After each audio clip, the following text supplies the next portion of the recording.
Hi, my name's Emily and I'm a third year history student at the University of Exeter down here in Cornwall on the Penryn campus. So today I'm basically going to take you along with me and show you what I'm getting up to today, give you insight into what a typical day of a student at the University of Exeter sort of holds.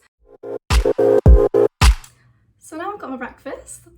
I thought I'd quickly talk a little bit about why I chose this university and why I love it so much. So if you couldn't already tell, I'm from Liverpool originally, which is obviously a big city which I live fairly close to. So it's obviously a very different environment down here than it is to back home.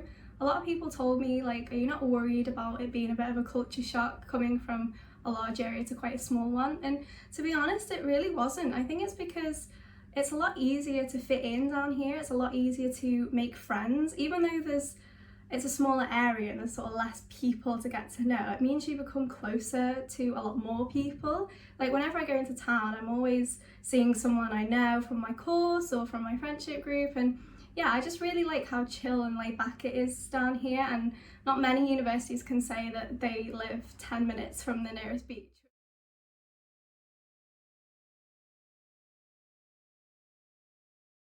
So the lecture that I'm preparing for today is about our module on a hate group in America, and this topic in particular is talking about the enemies of that group and sort of how they impacted them and how they went into like the demise. It's a really interesting module and it deals with a lot of quite dark and important topics that you sort of need to know about, which is really cool. So what I like about this course in particular is that it really takes away from the limitations of a GCSE and A-level sort of curriculum. You get to learn about all different narratives, all different cultures that you never really get to learn about until you reach sort of university level, and it's super important to do stuff like this, especially as a history student. So that's why I'm sort of really grateful to this course and sort of expanding my sort of knowledge on different places, different times, and all sorts of stuff like that. So I'm going to click play on my lecture now. But the trouble is that Hiram Whitley, who's this larger-than-life, literally 6'10", Secret Service agent who carries out most of these investigations.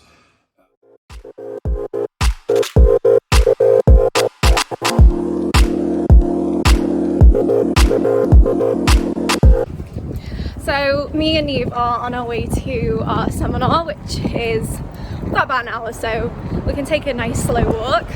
Oh, car's just going past. So for seminars, sometimes your lecture will give you maybe like a topic that you need to discuss and maybe set some compulsory readings. Other times though, you'll just have a question given to you and you need to go away and find your own reading, as long as you have something to talk about that's to do with that question. That's all it's about. It's all about starting discussions and sharing with the rest of your group sort of what you've been looking at, so everyone can get different viewpoints and different bits of information.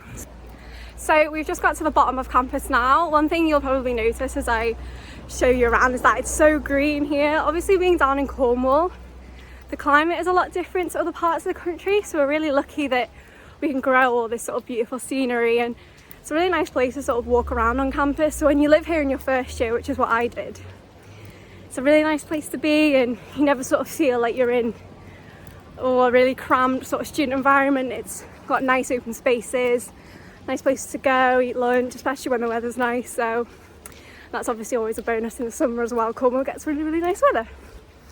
One thing I will say though is that it doesn't really matter that the gyms are shut right now, because with all the stairs and hills, I kind of get a workout just by walking around the campus. So no, it's quite nice though. Gets my steps in, so.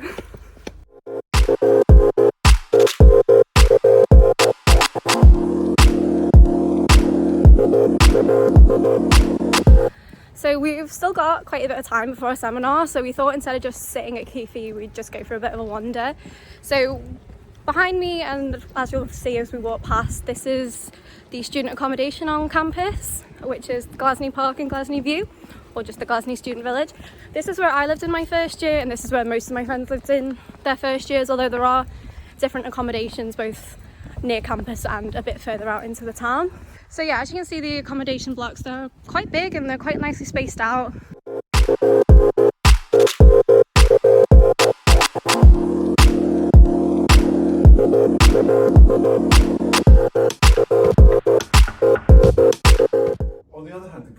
does tend to back down when federal troops show their faces. I mean, they don't really want to get drawn into armed conflict with them, do they? So you've got that argument. What's the counter argument? Well, the counter, because even the one that I read, like the Parsons one, for example, she says that the federal government were using sort of all the resources they could to investigate the Klan, but then also went against that by saying that it was essentially like the newspapers were sort of doing the bidding for them. So we've just finished our seminar. As you can tell, there's not that many people in a seminar. They're capped at 16, but my seminar only has around 7 of us. And this is good because it means that no one ever feels awkward to like start a discussion or ask a question or anything. So I've just come for a little walk down to Penryn Harbour, which you can see behind me.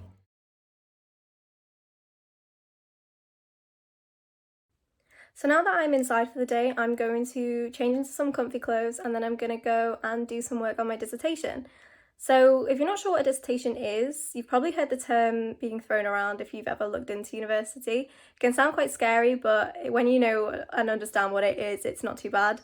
Essentially, it's a really substantial piece of work. It'll be the last thing that I submit before I graduate. It's 10,000 words, but it's definitely a specialised piece of work. It can be on any topic of my choosing, something that I'm really interested in, and I want to actually put the work in and sort of produce the best research that I can. I've chosen to do mine on women and organised crime, which I'm really excited to sort of get started on the writing. I've already done quite a lot of reading and a lot of sourcing primary sources and literature and things like that.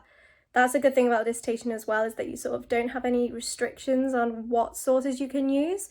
You're really encouraged to be creative with it. Use sources that you wouldn't have thought of as being a historical source and things like that. And yeah, the university, because of the resources that it has and the access it has to different resources, yeah, there's really a lot of opportunity to sort of get really creative with it.